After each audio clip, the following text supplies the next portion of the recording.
Assalamualaikum warahmatullahi wabarakatuh. Salam sejahtera. Okey, selamat datang ke channel Cikgu Adi Ismail. Channel bagi subjek reka bentuk teknologi, subjek pertanian dan juga subjek matematik. Okey, tapi hari ini kita nak bincangkan tentang subjek RBT tingkatan 2, sambungan daripada subtopik yang sebelum ni, iaitu ini dah masuk yang terakhir lah, 2.5.8, iaitu bagi penambahbaikan untuk model yang pelajar hasilkan. Dah buat lakaran, dah buat model, membina model, dah buat penilaian, dan yang terakhir adalah membuat penambahbaikan. Penambahbaikan ni termasuk sekali yang cikgu rangkulkan sekali, dia adalah menulis laporan lah. Kita ada folio, contoh folio tu pelajar, nanti cikgu tunjuk lah. Okay. Okay, alright. Jadi tanpa membuang masa lagi, jom kita masuk kelas. Let's go. Up. Satu lagi yang penting, jangan lupa yang baru masuk, yang baru jumpa channel cikgu, selamat datang cikgu ucapkan. Jangan lupa tekan butang subscribe, tekan juga butang loceng. InsyaAllah cikgu akan hasilkan banyak lagi video-video untuk rujukan kamu dalam subjek RBT tingkatan 1 hingga tingkatan 3. Yang mana nak mencari video-video yang lama, boleh tengok pada senarai playlist cikgu lah. Tengok setiap tingkatan cikgu dah hasilkan playlist masing-masing. Okay, let's go masuk kelas. Jom.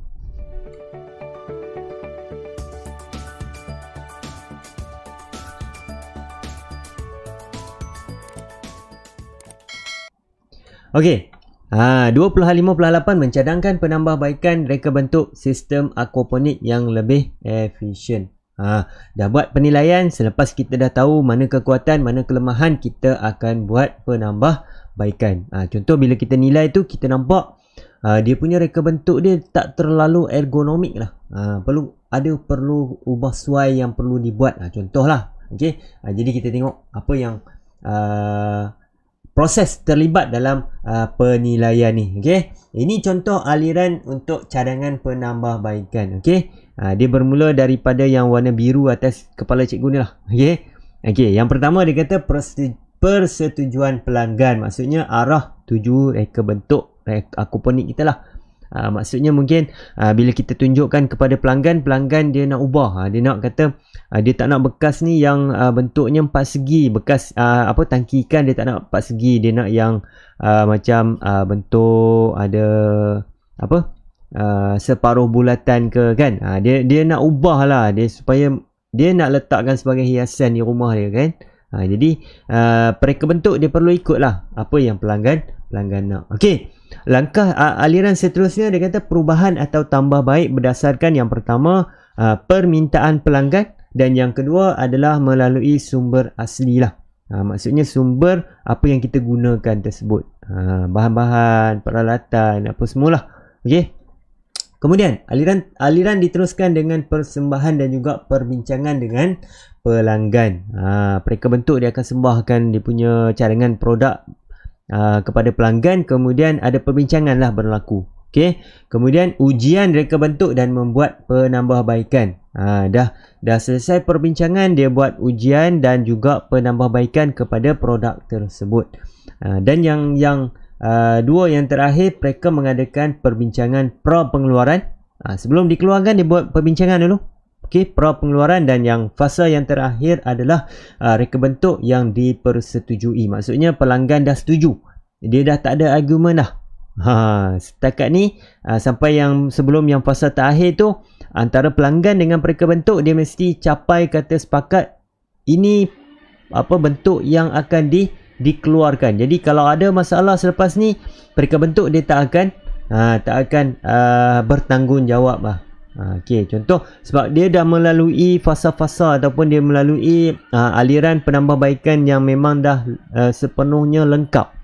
Ini kenapa pentingnya penambahbaikan, sebab inilah kita nak dapat hasil yang bukan bermaksud 100% perfect, tapi kita nak dapat hasil yang paling terbaik lah.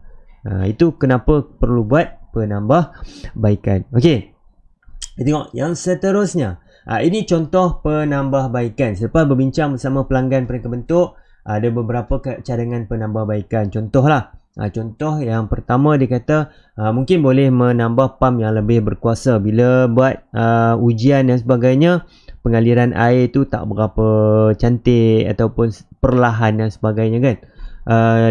Kemudian yang kedua, cadangan lain menukar bekas tanaman kepada bekas yang bersaiz yang lebih besar.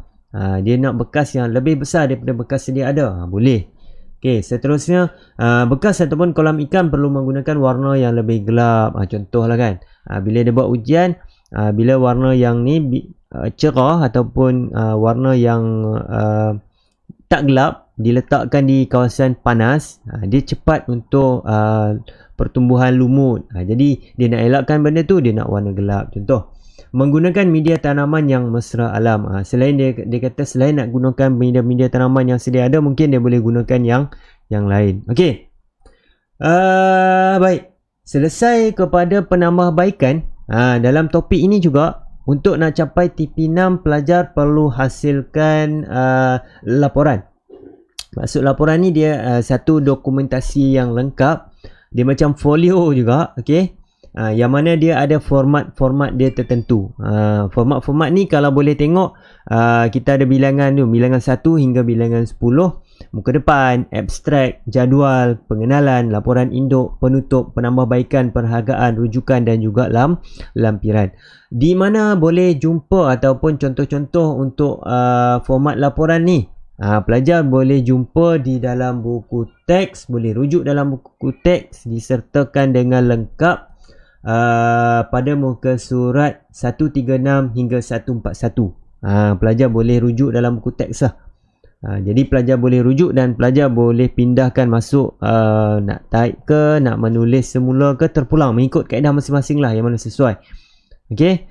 Jadi format mesti ikut apa yang isi kandungan yang diperlukan lah. Okey. Dan contoh-contoh bagaimana penulisan yang perlu dimasukkan dalam laporan, boleh tengok di dalam buku teks kan. Dia punya penyeraan, dia punya lakaran apa semua bila nak masuk, itu semua ada ditunjukkan dalam buku teks. Okey. Laporan ni paling penting. Kenapa kita nilai dia untuk mencapai TP6? Kalau kamu tak hasilkan laporan ni, kamu tak dapat TP6.